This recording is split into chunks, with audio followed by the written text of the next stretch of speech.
Science supports channel में आपका स्वागत है। आज हम जानेंगे मैटर के बारे में। वैसे तो जैसे पूरा ब्रह्मांड जो है, हम लोग ब्रह्मांड में बस दो ही चीज़ें एग्जिस्ट करती हैं, एक एनर्जी और एक मैटर। मैटर से ही पूरी जो भी पदार्थ, मतलब मैटर का मतलब होता है पदार्थ, ये पूरी दुनिया उसी से बनी हुई है। और एक उसको मतलब कि उसमें जो कार्य होता है वो एनर्जी से होता है, और एनर्जी के बारे में आगे पढ़ेंगे।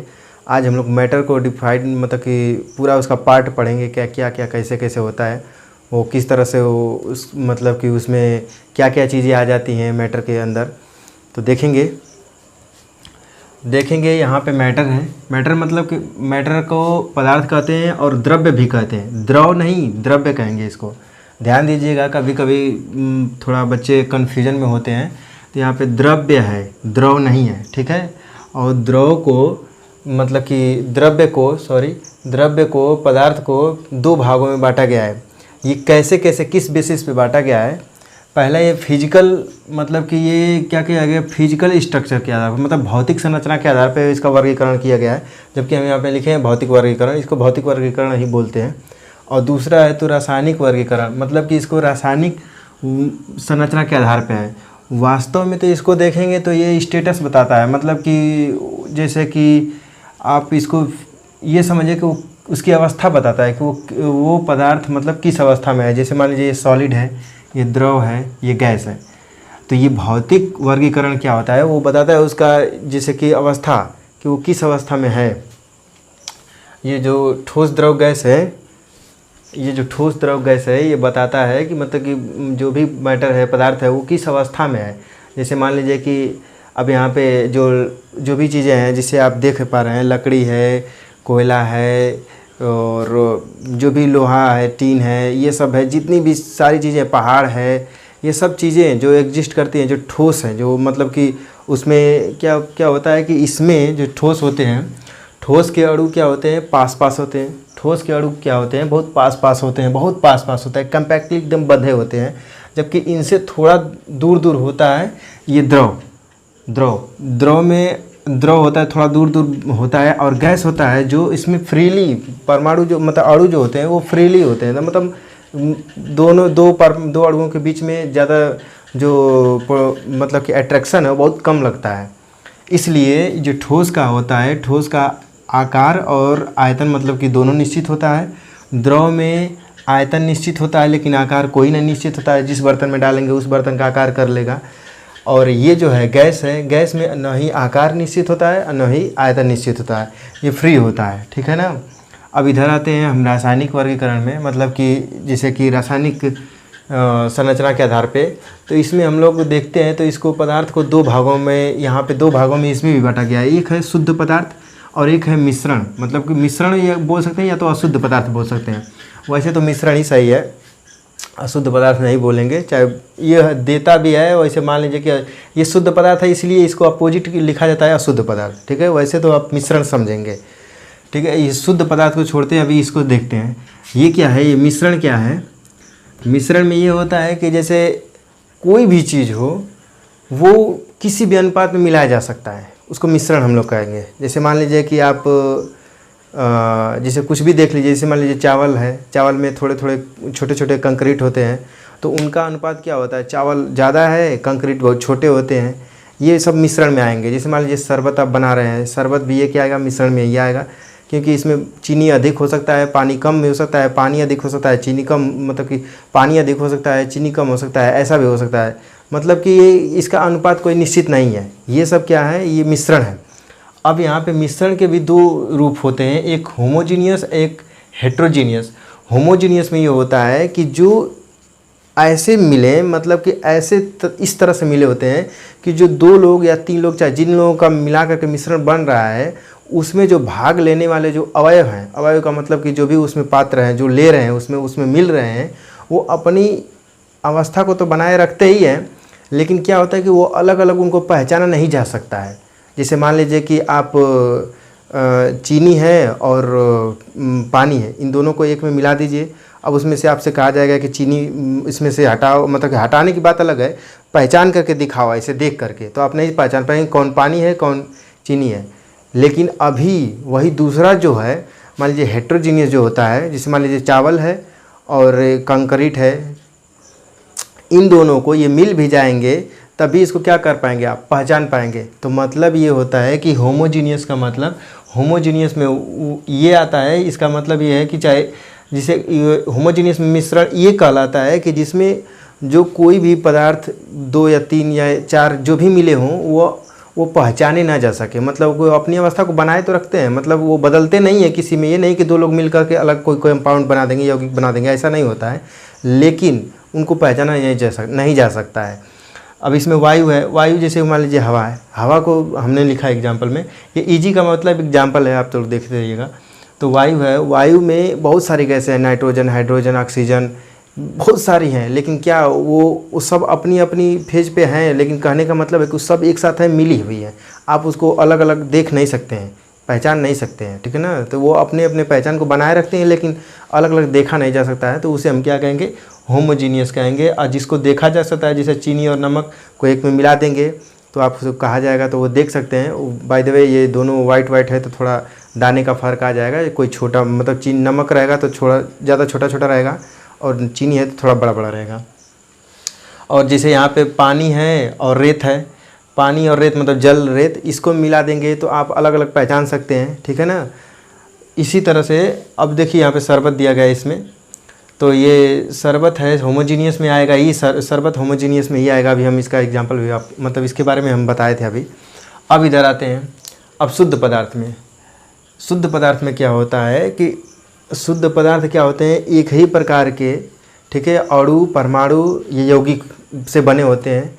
और इसमें एक खास बात ये होती है कि किसी मतलब कि निश्चित अनुपात में मिले होते हैं। जैसे मान लीजिए अगर यौगिक और मिश्रण की हम अगर यौगिक और मिश्रण का तुलना करेंगे तो सबसे मुख्य बात ये है कि यौगिक जो होते हैं वो एक किसी निश्चित अनुपात में मिले होते हैं, ठीक है, 2 या 2 से अधिक जो भी पदार्थ या परमाणु अणु मिल रहे हैं। जबकि इसमें क्या होते हैं कि इसमें भी किसी भी अनुपात में मिल सकते हैं, तो इनको मिश्रण कहेंगे, इनको यौगिक कहेंगे। और इसमें एक और ख़ास बात है कि यौगिक क्या होते हैं, जब 2 या 2 से अधिक परमाणु मिलते हैं या अणु मिलते हैं तो मिल करके एक नया बनाते हैं, जिसमें पिछले वाले जो भाग लिए थे उनकी कोई पहचान नहीं रहती, वहाँ पर बरकरार नहीं रहता। वहाँ वो लोग अपना मतलब कि क्या पहचान खो देते हैं, फिर एक नया बनता है अणु यौगिक में, मतलब कंपाउंड जैसे जो भी। लेकिन इसमें क्या होता है, ये लोग जो पहले वाला था उसी तरह होता है। जैसे मान लीजिए जल और रेत है, तो दोनों को मिलाने के बाद वो दिखेगा तो अलग तरह का, लेकिन वो पानी अलग दिखेगा, जल अलग तरह दिखेगा।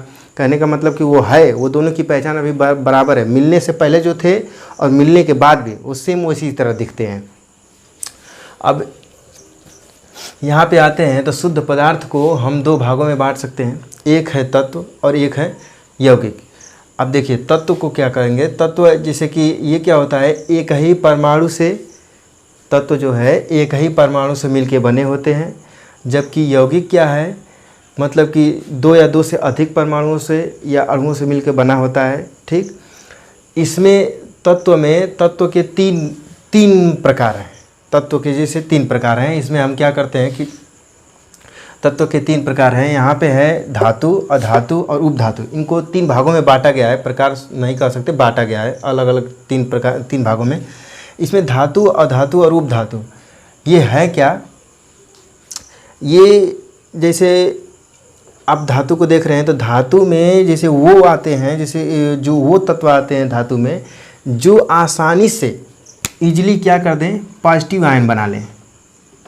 अगर ये बात आपको नहीं समझ में आ रहा होगी कि पॉजिटिव आयन क्या है तो आगे आएगा, बस इतना जानिए कि ये आसानी से क्या करते हैं, पॉजिटिव आयन बना लेते हैं।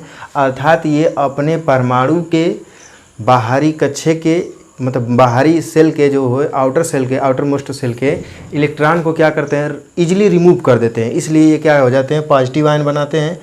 और इसीलिए इनको हम क्या कहते हैं, मेटल मतलब धातु कहते हैं। ये धातु में होता क्या है कि बहुत सारे गुण होते हैं धातु में, जैसे कि मान लीजिए कि धातु में आघात वर्धनीयता होती है और तन्यता बजती होती है, मतलब टेंशन तन्यता होती है। जैसे मान लीजिए कि धातुओं को अगर पीटेंगे तो आवाज़ करेगा और खींचेंगे तो खींच के तार बनाया जा सकता है। ये ठोस भी होते हैं, अधिक से अधिक ठोस होते हैं। जबकि अधातु क्या होते हैं, नॉन मेटल में क्या होते हैं कि ये भंगुर होते हैं। भंगुर का मतलब कि सॉफ्ट, मतलब कि बहुत आसानी से टूट सकते हैं और इनके में आघात वर्धनीयता नहीं होती है। जैसे कि ये आसानी से मतलब कि पॉजिटिव आयन नहीं बनते हैं, ये बनते ही नहीं। मान लीजिए कि निगेटिव आयन मान सकते हैं इसको कि निगेटिव आयन है। और यहाँ पे जो उपधातु हैं, उपधातु में क्या होता है कि धातु और अधातु के दोनों के गुण मिले होते हैं। जैसे ये धातु है, आसानी से पॉजिटिव आयन बना दे रहा है, ये अधातु है तो आसानी से निगेटिव आयन बना रहा है। जबकि ये क्या होगा कि ये धातु का भी काम करेगा और अधातु का भी काम करेगा। जैसे इसमें इसका एग्जांपल में बोरान, सिलिकॉन, जर्मेनियम, आर्सेनिक और एक एल्युमिनियम भी आ सकता है। इसमें हमने लिखे नहीं है, इसीलिए ETC सबके नीचे लिखे हैं एक्सेट्रा। और अब आते हैं यहाँ पे यौगिक में। तो यौगिक क्या है? यौगिक में जब हम यौगिक पढ़ते हैं तो यौगिक को पढ़ने के लिए क्या किया जाता है कि यौगिक को मुख्य रूप से उसको अध्ययन करने के लिए ऐसा होता है कि यौगिक में कार्बनिक यौगिक भी आ जाते हैं और कार्बनिक भी आ जाते हैं। जिसमें कार्बन की चेन होती है और जिसमें नहीं होती है, तो इनको अलग अलग करके डिफाइन किया गया है। तो मतलब डिवाइड किया गया है। तो इसको क्या किया गया है कि एक कार्बनिक लिखा गया है, एक अकार्बनिक, एक ऑर्गेनिक, एक इनऑर्गेनिक। ऑर्गेनिक में क्या होता है कि जो इसमें कार्बन का चेन होता है, आप ये समझिएगा कि जिसे आप इजीली मतलब कि मोटे मोटे तौर पे लड़के ये जानते हैं, जैसे कि स्टूडेंट ये जानते रहते हैं कि जिसमें कार्बन रहता है उसको कार्बनिक कहते हैं, जिसमें कार्बन नहीं रहता है उसको अकार्बनिक कहते हैं। जबकि इसमें क्या होता है कि इसमें उससे नहीं मतलब होता है, इसमें होता है CH3। ये CH3 इसको R बोलते हैं। अगर R है तो उसको कार्बनिक कहेंगे, उसको जितनी कंपाउंड R से रहेंगे उसमें कार्बनिक कहेंगे। जबकि इसमें कार्बन रहता भी है, जैसे मान लीजिए यहाँ पे कार्बन डाइऑक्साइड लिखा गया है, तो इसका फार्मूला होता है CO2। और यहाँ पे जैसे मान लीजिए कार्बन मोनोऑक्साइड, तो इसको लिख सकते हैं CO। तो देखिए दोनों में तो कार्बन मौजूद है, लेकिन तब भी इनको क्या किया गया? अकार्बनिक में रखा गया है। क्यों? क्योंकि इसमें ये R, कैपिटल R मतलब CH3 का जो चेन है वो नहीं है इसमें, इसलिए ये CH3 चेन वाली जो भी होती है मतलब कि कंपाउंड्स होते हैं उसको मतलब कार्बनिक कहते हैं, और जिनमें नहीं होते हैं उनको क्या कहते हैं? अकार्बनिक कहते हैं। जैसे मान लीजिए यहाँ पे है सल्फ्यूरिक अम्ल है, तो इसमें हम लोग लिखेंगे इसका फार्मूला तो हो जाएगा H2SO4। और यहाँ पे जैसे मान लीजिए नाइट्रिक अम्ल है तो इसको लिखेंगे तो हो जाएगा HNO3। तो इसमें देखिए इसमें सब में CH3 का कोई महत्व नहीं, मतलब कोई है ही नहीं इसमें। ये फार्मूला मतलब CH3 से मतलब कि इसमें है नहीं, CH3 से आज़ाद है एकदम। तो इसको क्या कहेंगे? कार्बनिक कहेंगे, अकार्बनिक कहेंगे, इसको कार्बनिक कहेंगे। अब जैसे ये तत्व है, तो तत्व की अगर मान लीजिए डिफिनीसन देखेंगे और यौगिक की डिफिनीसन, तो तत्व की डिफिनीसन ये होगी कि किसी पदार्थ का वह छोटा से छोटा जैसे पार्ट जिसमें क्या होता है कि उसके अणु में रासायनिक गुण मौजूद होते हैं और वो रासायनिक क्रिया में भाग लेते हैं, तो उन्हें हम क्या कहते हैं? तत्व कहते हैं। और यौगिक में क्या है कि यौगिक क्या होते हैं? 2 या 2 से अधिक किसी तत्वों के 2 या 2 से अधिक परमाणु मिल करके और जो नया यौगिक मतलब नया अणु बनाते हैं उसे हम यौगिक कह सकते हैं। या तो मतलब एक अणु और एक अणु 2 एक परमाणु भी मिल सकता है, या अणु ही मिल के और नया ये क्या कर सकते हैं? यौगिक बना सकते हैं।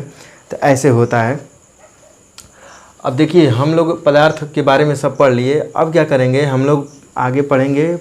अभी आने वाला आगे जो भी वीडियो आप लोग को मिलेगा उसमें क्या बताया जाएगा कि परमाणु और अणु के बारे में, क्योंकि हल्का फुल्का उसका इन्फॉर्मेशन देना ज़रूरी है। अब आगे जो पढ़ाएंगे तो उसमें जो हाई स्कूल का जो बताए थे उसको पढ़ाएंगे।